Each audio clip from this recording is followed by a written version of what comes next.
Ce n'est qu'un avant-projet de loi transmis au Conseil d'État, mais la mesure y figure bien, la possibilité donnée aux grandes agglomérations de mettre en place un tarif de décongestion, autrement dit des péages urbains.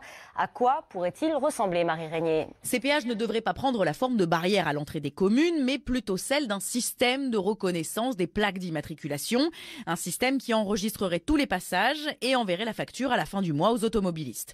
Toutes les villes de plus de 100 000 habitants auront la possibilité d'installer ce type de péage.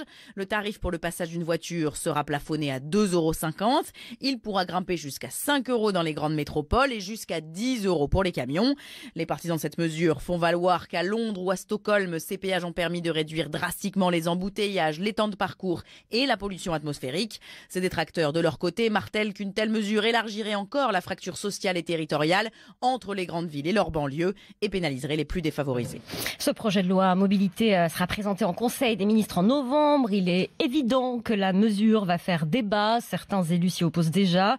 Mais nous n'avons plus le choix, estime Delphine Burkli, maire LR du 9e arrondissement de Paris. Il faut absolument diminuer le nombre de véhicules dans l'agglomération, et c'est-à-dire sélectionner entre l'urgent, l'utile, le nécessaire, et puis le superflu, l'agrément, le loisir. Bien sûr que c'est une question extrêmement difficile, et répondre à cette question nécessite d'avoir une vision globale du sujet, surtout sans opposer les uns des autres.